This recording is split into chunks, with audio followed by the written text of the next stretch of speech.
Halo, kembali lagi di channel Rahasia Sukses. Kita melanjutkan ilmu dari Tony Robbins ya, dan salah satu ilmu yang paling terkenal adalah mengenai 6 kebutuhan manusia ini. Bahkan dia menggunakan 6 kebutuhan manusia ini sebagai suatu perubahan dalam hidup. Tapi ini sangat-sangat membantu kita untuk juga mengenal diri kita sendiri. Ketika kita mengenal diri kita sendiri berdasarkan dari 6 human needs ini, kita akan bisa lebih mengenal hidup kita. Bagaimana cara menstimulasi hidup kita dan memberikan arti agar kita bisa membuat terobosan dalam hidup ke depannya. Langsung saja kita akan membahas mengenai 6 kebutuhan manusia ini. Nah, banyak orang yang memikirkan mengenai personality atau kepribadian. Nah, saya terkadang lebih senang melihat melalui kacamata dari Six Human Needs ini gitu, karena saya juga sudah melihat Tony Robbins di banyak seminarnya, bahkan di cuplikan seminar yang mengenai Death with Destiny gitu ya, dia menggunakan si 6 Human Needs ini untuk merubah hidup seseorang. Kita mulai dari yang pertama. Pertama adalah certainty. Certainty adalah kepastian.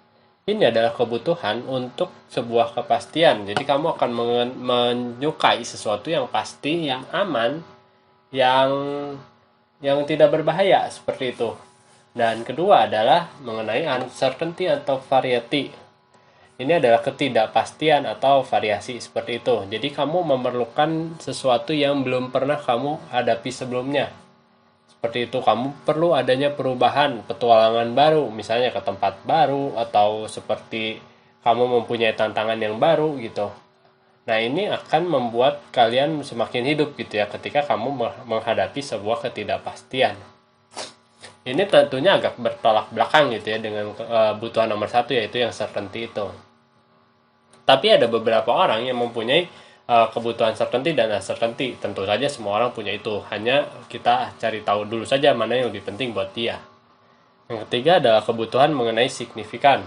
Ini adalah kebutuhan untuk membuat kamu merasa unik, berbeda dari yang lain. Entah itu dari value kamu, entah dari itu penampilan, entah dari apapun juga gitu ya, dari kemampuan kamu gitu. Pokoknya inilah yang membedakan kamu yang dengan orang-orang lain gitu. Dan keempat adalah kebutuhan untuk koneksi atau cinta, connection or love gitu. Ini adalah kebutuhan untuk berhubungan, mempunyai koneksi, hubungan mendalam dengan orang lain. Hubungan cinta, hubungan pertemanan atau apapun itu. Keempat kebutuhan yang di atas ini disebutnya dengan kebutuhan basic ya, kebutuhan dasar. Sedangkan ini untuk kedua kebutuhan yang di bawah ini adalah sebutnya kebutuhan akan jiwa kita, yaitu kebutuhan antara growth itu adalah untuk berkembang, dan contribution adalah untuk memberi.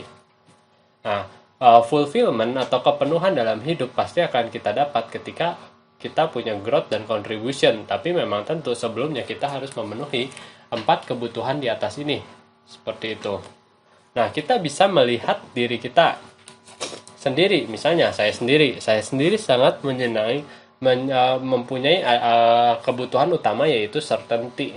Saya menyukai sesuatu yang pasti, di mana saya bisa mengukur resiko tersebut, dan semakin pasti saya semakin yakin untuk berbuat itu. Dan ketika ada uncertainty, saya merasa tidak berani untuk melakukan hal-hal tertentu seperti itu.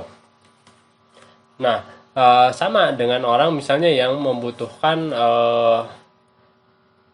mungkin orang yang bekerja gitu ya. Biasanya ada orang yang memilih bekerja, ada yang memilih jadi entrepreneur gitu.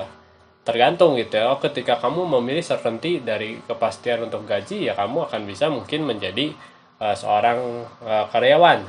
Tapi ketika kamu berpikir, oh ternyata karyawan adalah sesuatu yang tidak certain, karena kamu akan ketika masa tua nanti kamu tidak akan mempunyai skill apapun gitu ya. Misalnya ketika umur 56 tahun atau seperti apa gitu, ada lebih baik ketika ingin kepastian di masa tua, kepastian gitu ya, certainty di masa tua.